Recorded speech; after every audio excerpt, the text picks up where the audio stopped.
So far, we've gone through the politics, the geopolitics, the political opinion of protesters, the history, and the economics of Central Asia. But what if you want to live in Central Asia, or at the very least engage in longer visits for short-term work or even leisure? What are the people like at street level? How about interaction with the state? Let's explore.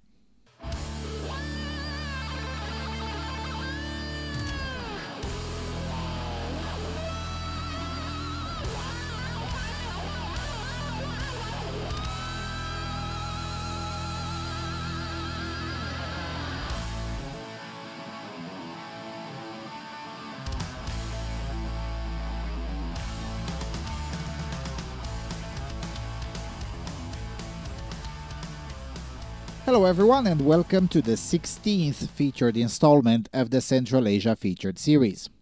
So now that we're approaching the end of this series, it's probably worth talking about how it is to move around this place. I will primarily focus on Kazakhstan, Uzbekistan and Kyrgyzstan because I have the longest experience with these, though hopefully I'll expand on this next time I'm back in the region, and by Allah, I want to get back in the region. So let's start with religion. This area is, on paper, majority Muslim, being speakers of a Turkic language and a post-Soviet space, as well as a region with deeper and deeper political and cultural ties to Ankara. The expectation among foreigners is that one would encounter a somewhat Russified version of Turkey. Well, no. In Kazakhstan, it's probably the most striking. I'm not even sure I have one mosque on the tape to show to you. And I've been through most of the east and south of the country, including the biggest cities Almaty and Shymkent. They do exist, but finding one is hard. There are no signs pointing towards them, most are input in the electronic maps, and those that are located in the least interesting parts of the city, and architecturally unremarkable. In fact, it's easier to find Russian Orthodox churches in Almaty than mosques. For a while, this was justified by demographics. Kazakh SSR was one of the most Russified Union Republic, with the indigenous population being a plurality but not a majority. Yet at the time of me filming these images, Almaty was 70% Kazakh, less than 20% Russian, with the remainder being 5% Uyghurs, mostly refugees from China, and then smaller minorities like Tatars, Koreans, Ukrainians, and Azeris. So even among minorities, the majority are still nominally Muslim, right? Well, not really. Also, even among those counted as Russian in the last 2 years, the newcomers tend to be individuals with a Russian passport but ethnically something else, usually from a Muslim minority. The BBC Russian service documented quite a few of the stories of such people who mentioned it as an acceptable trade-off. Less access to a mosque in exchange for the peace and tranquility of living in Kazakhstan rather than Russia. But individual stories notwithstanding, it really is difficult to find evidence of Muslim expression in Kazakhstan. It's not that it doesn't exist, it's just that it's not self-evident. Discussion about religion or religious affairs on the street level is also rare, and when it does happen, it's usually about preparation for a holiday and the logistics of that. According to the 2021 census, 70% of the population is Muslim, but you wouldn't know that at all. Heck, Sarajevo is more Muslim-looking and feeling, even though on paper there are fewer Muslims there. Mind you, I'm not complaining, nor am I saying that it's a good thing, it just is. In contrast, Uzbekistan is reportedly the most conservative Muslim country in the region. In practice, that means you can occasionally hear the azan or the call to prayer. And unlike Kyrgyzstan, someone does show up. It's actually pretty crowded. Also in Uzbekistan, I got to see something I hadn't seen anywhere outside Bosnia, a girls' night out where some of them wear an outfit you would expect to see in Ibiza and some of them in full abaya. Now, of course, I didn't take pictures, but I did chuckle and I took it as a real-life example of where the limits are. Further reading about it revealed that the limits are just slightly more conservative than Turkey here. So, for instance, you may get in trouble legally in Uzbekistan for a Victoria's Secret type of public post, something which wouldn't happen in Turkey. But other than that, there are no overt limits. The local definition of modesty is certainly more liberal than in Jordan or Iraq, and unquestionably more liberal than in Saudi Arabia. Still, just like in Jordan, a bias in favor of modest outfit is applied to both women and men. The running joke among those of us who enjoy Uzbekistan is that Uzbekistan are the Protestants of Dar al-Islam, the Turks are the Catholics, and the Saudis are the Orthodox, and everyone else is just further down the scale of heresy. But no, seriously, considering where this country was in 91-92 in terms of religious excesses, the current status quo is definitely a good place to be in. And then there's Kyrgyzstan. I won't mention the policies again, but I will reiterate that it was impossible to find a mosque that actually has people in it. Officially, 90% of the populace is Muslim, but good luck finding an open mosque outside of the capital city, let alone with people in it. I was told there is somewhat more observance closer to the Fergana Valley, where I didn't go due to both security concerns and also the fact that that part of the country wasn't well connected. Both aspects have improved in the meantime, but I doubt I'll come back to Kyrgyzstan even if I get back into the region. The reason will become clear in the next series. Let's just say that I had enough of random for a while.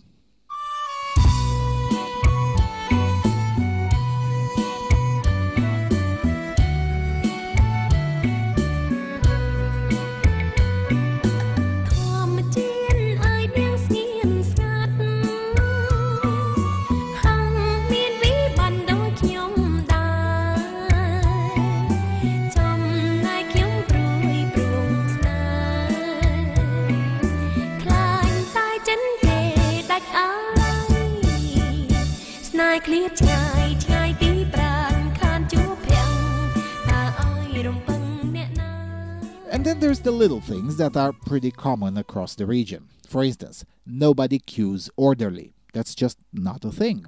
It's not violent either, but don't expect your place in the queue to be observed unless you are physically enforcing it.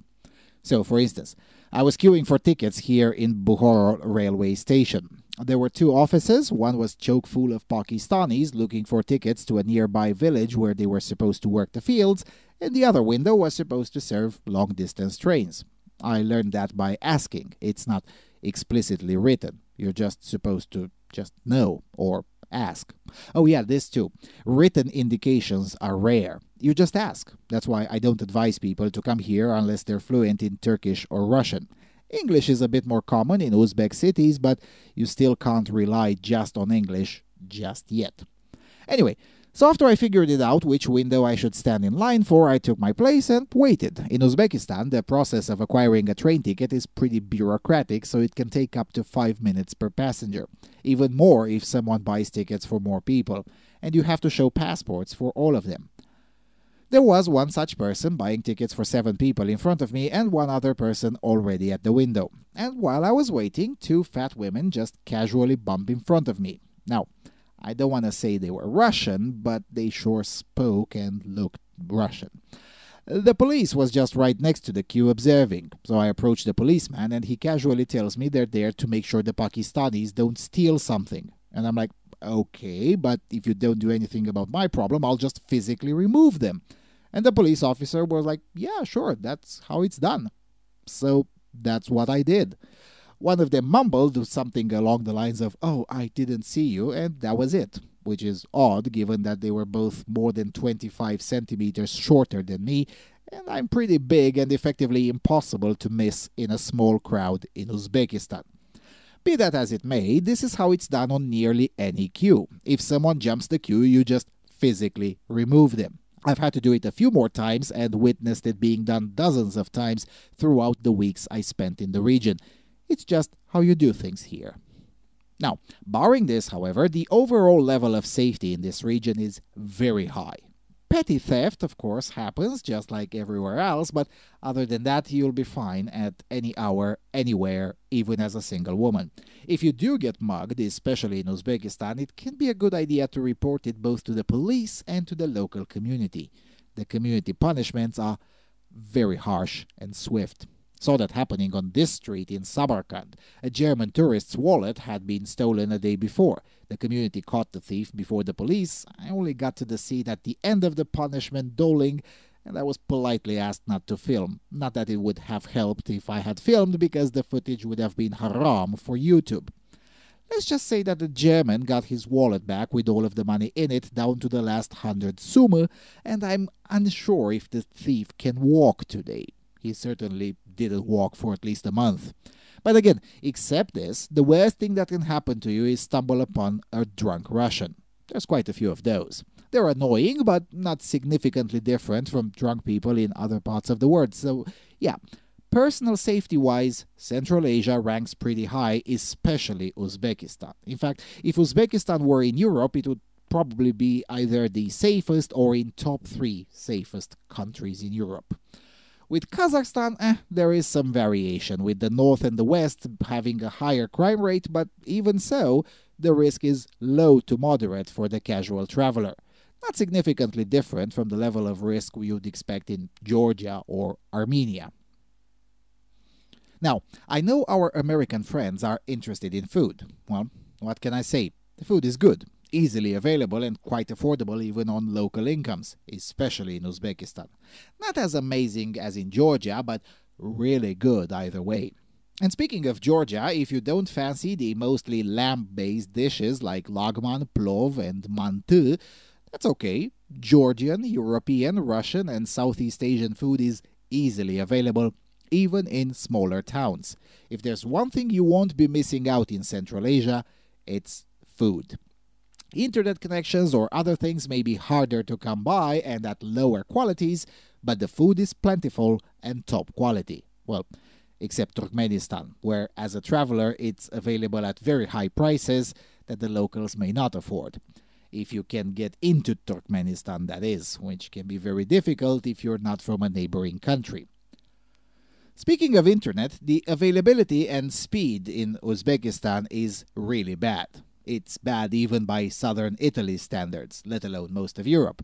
And I'm talking about desktop internet. Mobile, even worse if you're browsing anything not local. There is a national project going on, partly funded by China, to upgrade the country's telecom infrastructure, but as of May 2024, it's still far from operational. Things are much better in Kyrgyzstan, where the internet is around the European median, and it's also the only country that applies no official censorship either. The growth of internet infrastructure here is chaotic, but also cutting edge. Kinda reminds me of Romania between 2005 and 2010. Same vibe and similar speeds, although on the cutting edge of speeds, it's still lower than Romania. Still, uploading into my Hungary-based cloud at 2 megabytes per second was definitely an improvement over the snail speeds in Uzbekistan. And then there is the aspect by which this region stands out to all of its surroundings. After all, economically they're doing somewhat in the line with the region, with a bonus for Kyrgyzstan. In terms of social freedom, they're doing better than the region, but that's because they neighbor China and Russia, so it's not exactly hard. But one thing that stands out is demographics. Unlike all of its neighbors, and really most of the world, the total fertility rate of the countries of Central Asia is growing, or at the very least is stable, at a very high level that is unthinkable in China, Russia, Europe, East Asia, or North Africa. With a total fertility rate of around 3 children per woman, even as high as 3.4 in Kazakhstan, and growing, this region definitely does something right. Now, I am preparing a separate series on demographics, so I won't get here into all of those details, but for the purposes of this video, I will mention the things that stand out. First of all, it's places where you can just hang out. The absolute opposite of North America and, unfortunately, increasingly, portions of Europe. We were joking on an internal chat that if this park from Kyrgyzstan were in the United States, the Karens and other similarly safetyist infected people would shut it down over BS safety concerns. Let me put it this way. This village in Kyrgyzstan has more social infrastructure for children and teenagers than some 1 million people cities in North America. The population of the area basically doubled in the last decade. It was around 13,000 people, including the villages around this small town, in 2014. Now it's a bit over 25,000 people. The parks are really large, and it's not just tolerated but expected that teenagers would be running around doing stuff or just hanging out. Most of this is straight up illegal in North America. When I told a Kazakh friend that in North America they play high-pitched sounds in the parks to keep teenagers away, she couldn't even fathom the idea and asked me if Americans hate children. And to be fair, it's quite hard not to answer in the affirmative. But what really moves the fertility upwards here is the private arrangement that used to be very common everywhere. In these places, youngsters have children early, but it's the babushka that raises them. Then, when the kid is 7 or 8 and the young parents are no longer that young, they go back to be primary caregivers. And then they'll do the primary childcare of their grandchildren. It's an intergenerational arrangement that not only has withstood the challenges of modernity, but has in fact gotten stronger in the last 20 years. It's not unusual to meet 20-somethings that tell you joyfully that they have 3 or 4 children. Sometimes the kids are with them, but more often than not, well, they're not. This arrangement definitely allows youngsters to continue to hustle in a growing but also ever-changing economy, while also avoiding the common European and North American problem where young people postpone having children to later years when it's harder or sometimes not possible at all. Now, I'm not necessarily saying that this is a good thing, but I am saying that it is very common here and likely the main reason these countries have high fertility. The policies around fertility here are not significantly different than what you see in Europe, and in fact are slightly more indifferent and strict in some respects. For instance, parental leave in Kazakhstan is much shorter than in some places of Europe, at 126 calendar days, exactly the same as Romania, but almost a quarter of the practice in Bulgaria, for instance, where parental leave runs for as much as 410 days.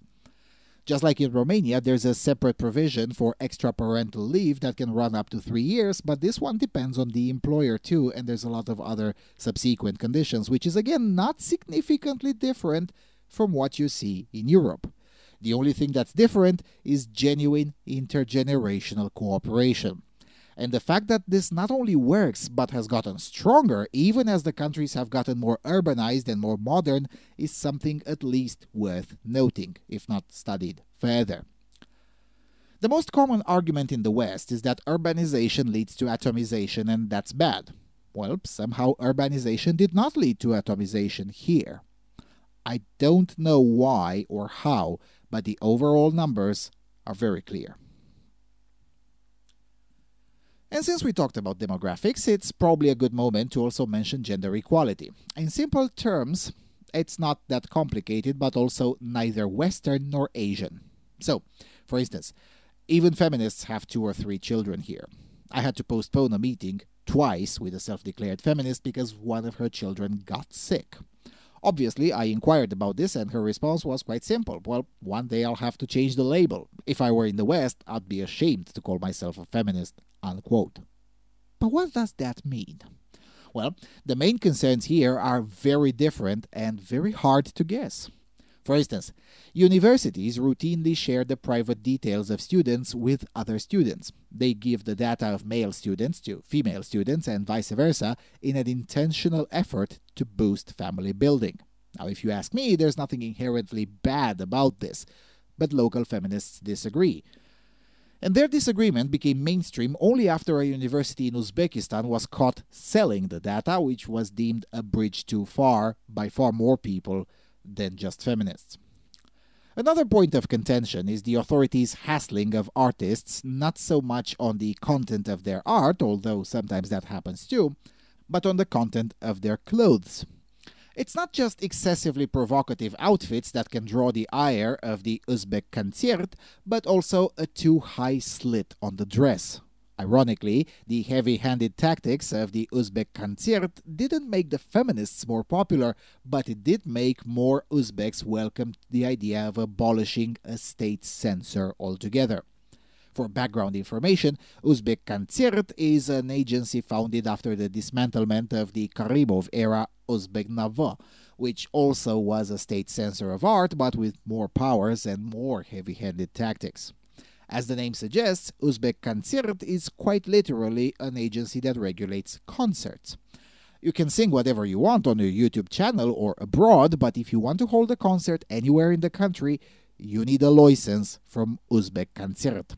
Dressing inappropriately or going, quote, against national mentality, unquote, and your license gets revoked. You do get it back eventually, but the bureaucratic process is cumbersome enough that the process is the punishment.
And we can't really talk about fertility and gender equality without talking about arranged marriages. The funniest thing is that you will find written about this more in English than in Russian or Kazakh or Uzbek. Arranged marriages are not the norm, but they're not the exception either. Usually what happens is that the young women and young men who remain unmarried are then actively sought a spouse for by their families. In Kazakhstan, this probably is the rarest. In Uzbekistan and Tajikistan, it's still pretty common, though still a minority. What's odd is that this practice is even more common among the wealthy rather than the poor. Well, to be fair, it's not odd because marriage primarily is a business contract to consolidate family wealth, but it's this part that Westerners forgot decades ago. That's why the English language narrative about the supposed oppression of arranged marriage falls on deaf ears here. Even the feminists I talked with were bemused by the questions I was asking. Now, to be fair, the way it's done here is also pretty liberal. Basically, you get 10 or 15 options, and even the most religious conservative communities accept a period of up to several months of trying, and the final word is with the youngsters themselves. There is, however, one deeply haram exception to this: the literal shotgun weddings in Kyrgyzstan. Allah Kachu, as it's known here, is now pretty weird even by the region's standards, and it is what it says it is: the literal kidnapping of the bride. The good news is that it's becoming very rare and it is harshly punished if caught. The bad news is that it's impossible to make accurate assessments because most studies on this are funded by ideologically tainted institutions such as the UN or the International Union for the Scientific Study of Population, a think tank funded by the Bill and Melinda Gates Foundation.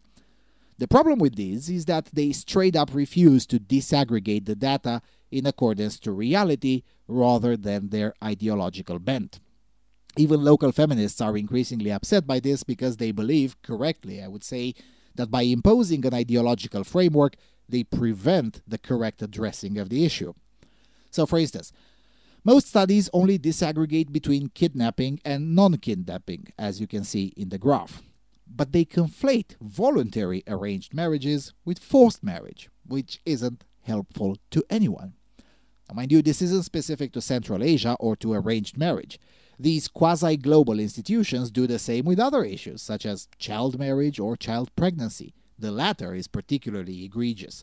Most reports on teenage pregnancy insist that it's the same thing if a 19-year-old gives birth with an 11-year-old giving birth. You can imagine what such a view can do to the statistics of the countries of Central Asia, where the median age of first birth is 22. By comparison, in the US, it's almost 28. What this means is that you have millions of mothers aged 18 to 22. Half of those are ipso facto victims in these international reports. Local feminists are furious about this, and for good reason, because again, here even the feminists have lots of children and they don't start much later than the median population. So, back to shotgun weddings. It's exceedingly rare and regarded as haram by the rest of the region, but it still happens in Kyrgyzstan specifically. Occasionally, this involves foreign citizens, that is to say, foreign women are the ones being kidnapped. Also, occasionally, 3 such cases in the last 15 years, the affair ends in murder, which is also why in 2013 the punishments were increased and prosecution became more serious. Getting the issue with Alakachu taken seriously is also impeded again by the relentless ideological muddying of the waters of Western institutions. UN Women's Office in Bishkek claims that 1 in 5 marriages in Kyrgyzstan are concluded after a bride kidnapping incident. Nobody here believes that, and it's self-evidently false.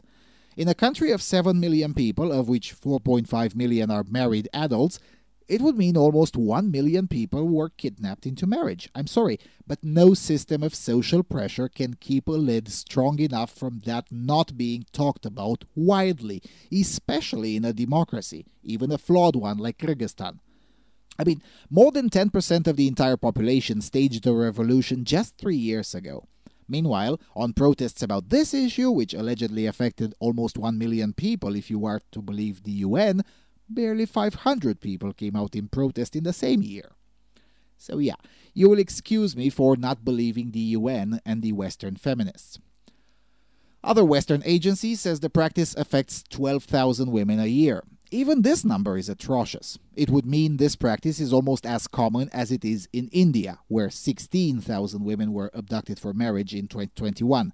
It's exaggerations like these that sour even the local liberals on the trustworthiness of Western institutions.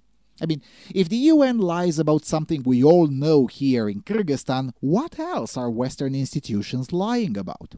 It's a serious question that local liberals ask in the coffee shops and on local conferences. So yeah, the practice happens, but the actual people affected are thankfully getting fewer and fewer, and the prosecution is slowly getting better. Far from ideal, but gradually improving, and in fact defying the global trend. Globally, in 2021, there were 7 million more men and women living in forced marriages than in 2016. The number comes from the International Labour Organization, the only global institution that at least disaggregates the data and doesn't intentionally spin it to push a narrow view. And since we're at gender equality, it's also of note this legislative incident from February in Kazakhstan, where an MP from the ruling party tried to promote a bill that would surgically castrate convicted pedophiles. Now, mind you, in Kazakhstan, the threshold for sexual assault against children is higher than in the West, but the punishments are also far, far higher than in Europe. The prison sentences are triple than those in Europe. Routinely, the sentences include chemical castration, and the prison conditions resemble a 1950 Russian gulag than a typical European or American prison. The bill failed because the bill couldn't be reasonably applied to female pedophiles. Now this is something you don't see in the West. In fact, in the West we still don't even recognize female pedophiles exist. In Kazakhstan, it's part of the legislative review and serious consideration whenever amendments are discussed. I have to admit, even I was surprised by this.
Okay, maybe I should mention a thing or two about the nightlife. Well, it's weird and counterintuitive. So, for instance, in Almaty, the nightlife is in fact at the periphery of the city rather than in the center. There is some of it in the center too. And in the allegedly conservative Uzbekistan, the nightlife is in the middle of the city and lasts longer than in the allegedly more liberal Kazakhstan. In Kyrgyzstan, the nightlife follows the same pattern as the country. functional random. It reminded me of the randomness of the late 1990s in Romania, minus the violence. Late 1990s Romania was definitely more violent than present-day Kyrgyzstan. What's also of note about the nightlife is that it's far more normal and civilized than, let's say, in Laos or Cambodia. I suppose it helps that these countries aren't known human trafficking hubs, and the locals are quite a bit less tolerant to excesses.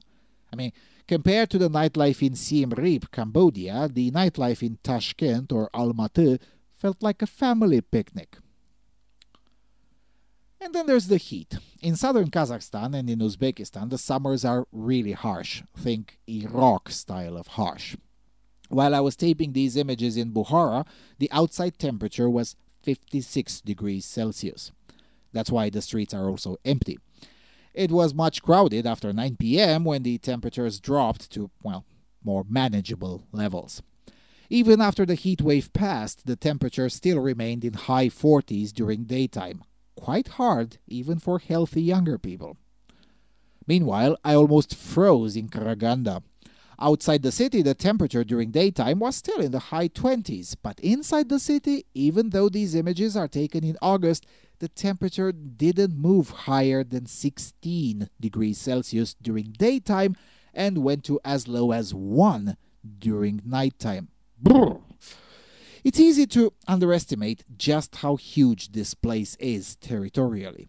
Here in Karaganda, I met a chap who ironically told me he's a climate refugee. When asked what does he mean, he joyfully told me he moved to Bishkek to get away from the crippling winters here, and how he was just visiting family and was leaving in a few days, and advised me to get the hell out before September the 1st. And he wasn't wrong.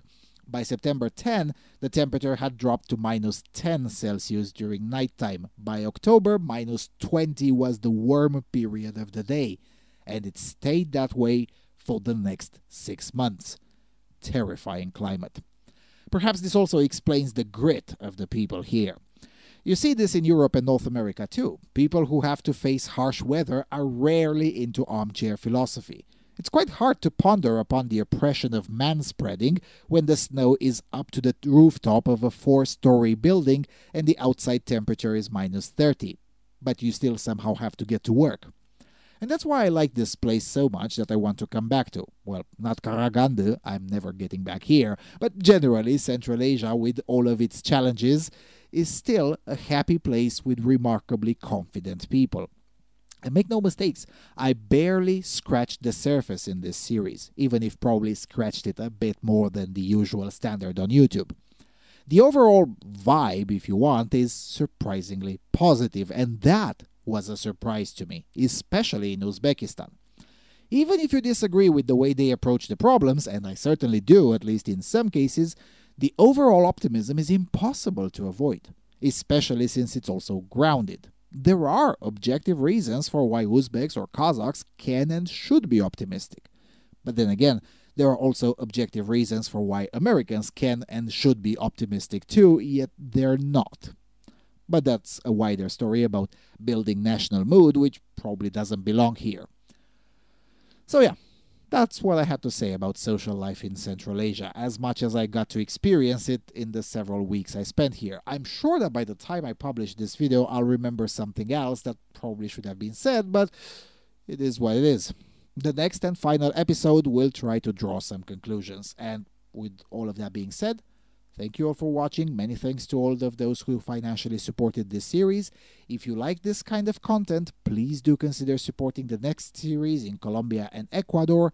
And I will see you all soon on the Freedom Alternative.